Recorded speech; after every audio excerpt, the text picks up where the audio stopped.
Gaza और middle east के साथ साथ तमाम इंटरनेशनल ख़बरें लेकर एक बार फिर आपके सामने हाजिर हूँ। इस ख़ास इंटरनेशनल रिपोर्ट में हम आपके सामने दुनिया भर की कुछ बड़ी ख़बरें रखने की कोशिश करेंगे। गाज़ा की तरफ जाएंगे और भी कुछ ख़बरें हैं, लेकिन शुरुआत हम अमेरिका की ख़बर से करना चाहते हैं। अमेरिका हर जगह अपनी फटे में टांग अड़ाने पहुँच जाता है, लेकिन अमेरिका के अंदर खुद ही हालात अच्छे नहीं हैं। अमेरिका के अंदर गन कल्चर कितना ज़्यादा बढ़ता जा रहा है, ये सारी चीज़ें आप लोगों को मालूम है। वहाँ पर हर किसी के पास गन होती है। यही वजह है कि अमेरिका के अंदर बहुत सारी अब वारदात सामने आ रही हैं। कोई भी सड़क पर निकलकर बंदूक लेकर गोली चलाना शुरू कर देता है। बंदूक रखना वहाँ पर ऐसा है जैसे हमारे यहाँ पर मार्केट में जाकर कोई कपड़ा सब्जी वगैरह ख़रीद कर घर लाकर रख लेते हैं। ऐसे ही अमेरिका के अंदर मार्केट में बंदूकें खुलेआम बिकती हैं और लोग वहां पर ख़रीद कर अपने पास रखते हैं। जिसकी सनकती है सड़क पर निकलता है, अंधाधुंध फायरिंग शुरू कर देता है। हर साल सैकड़ों लोग मारे जाते हैं गन कल्चर की वजह से। बड़ी खबर कल अमेरिका से सामने आई। हो सकता है कि आपने इस खबर को कहीं ना कहीं सुन लिया हो। कल डोनाल्ड ट्रंप के ऊपर एक जानलेवा हमला हुआ, कई सारी गोली मारी गई। डोनाल्ड ट्रंप पेंसिल्वेनिया में एक जनसभा को संबोधित कर रहे थे। तकरीबन 100 दिन के बाद अमेरिका के अंदर चुनाव आने वाला है। रिपब्लिकन पार्टी की तरफ से डोनाल्ड ट्रंप चुनाव लड़ रहे हैं। जो बाइडन से आगे तो इस वक्त वो दिखाई दे रहे हैं, जो भी सर्वे अमेरिका के अंदर हो रहे हैं, क्योंकि जो बाइडन ने इजराइल को लेकर जिस तरह की नीति अपनाई है, अमेरिका की जनता जो बाइडन से तो खिलाफ है।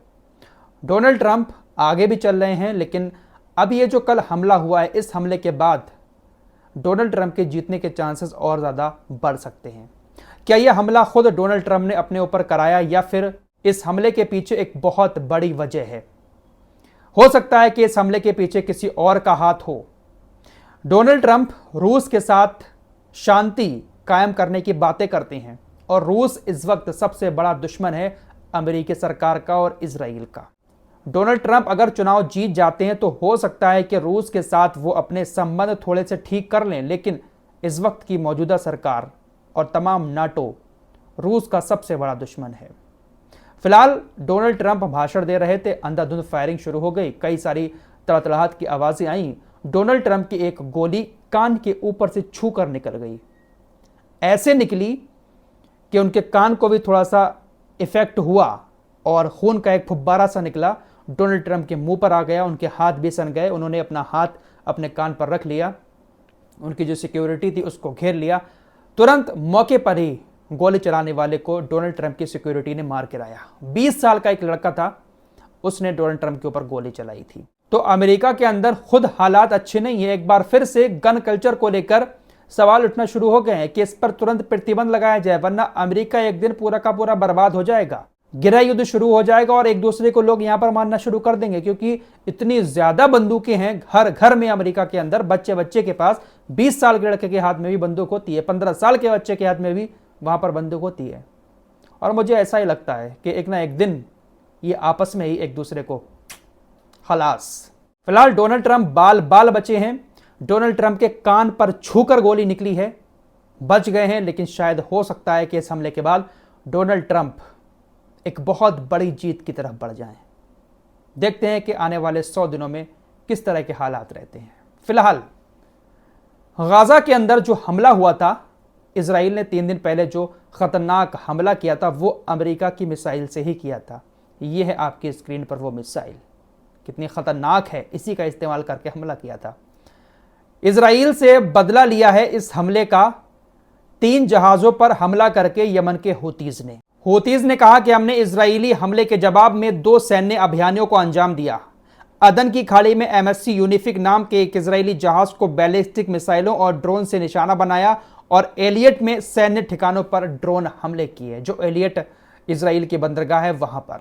इसके अलावा एक और जहाज का पीछा किया है यमन के हूतीज ने। UKMTO ने इस बात की जानकारी दी है कि एक बड़े जहाज का 3 छोटे छोटे जहाज पीछा कर रहे हैं और उस पर हमला करने की फिराक में है, लेकिन जहाज तेजी के साथ इजराइल की तरफ बढ़ रहा है। उस जहाज का अब न जाने क्या हुआ होगा, अभी तक फिलहाल खबर नहीं आई है, लेकिन 3 छोटे छोटे जहाज एक बड़े जहाज को घेर रहे थे। ये जानकारी यूके एमटीओ की तरफ से दी गई है। तो हुतीज जो कहते हैं वो थोड़ा बहुत तो करके दिखाते हैं, उनके बस में जितना कुछ हो रहा है लाल सागर में वो फिलिस्तीन के लिए और गाजा के लिए कर रहे हैं। अगर वो कहते हैं कि हम बदला लेंगे तो बदला वो ले लेते हैं इजराइल से।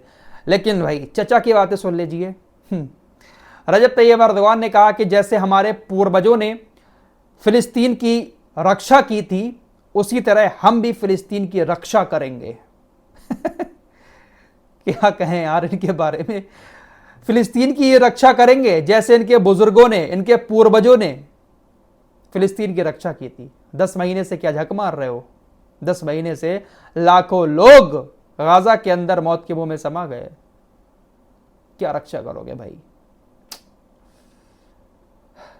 खबर आ रही है कि इजरायली युद्ध कैबिनेट ने लेबनान में हिजबुल्लाह के खिलाफ ऑपरेशन शुरू करने का फैसला कर लिया है। फैसला तो बहुत दिन से कर ही रहे हो ऑपरेशन शुरू करने का, और कर भी रहे हो, लेकिन दाल गल नहीं रही है उस बॉर्डर पर। जाकिर नायक को आप सभी लोग जानते ही होंगे। इन्होंने कहा है कि मुसलमानों को अपनी रक्षा करने के लिए नाटो बनाने की जरूरत है। जिस तरह से नाटो बनाया हुआ है ना यूरोपीय देशों ने, अमेरिका ने, इसी तरह से मुसलमानों को अपनी रक्षा करने के लिए नाटो बनाने की जरूरत है। तमाम देशों की सेनाएं मुसलमानों की इकट्ठा हो, कहीं पर भी कोई मुस्लिम देश परेशानी में हो, कोई देश मुस्लिम देश के ऊपर हमला कर रहा हो, तो नाटो की तरह हर देश की सेना उस देश को बचाने पहुंच जाए।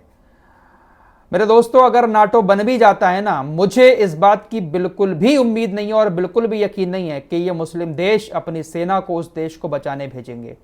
ये तो नाटो यूरोपीय वाला नाटो है कि अगर नाटो देश के किसी दोस्त देश के ऊपर भी कोई हमला कर रहा होता है तब भी ये देश उसको बचाने पहुंच जाते हैं। यूक्रेन जैसे, यूक्रेन नाटो का सदस्य नहीं है लेकिन इसके बाद भी नाटो पूरा साथ दे रहा है, क्योंकि यूक्रेन नाटो के कुछ देशों का अच्छा दोस्त है।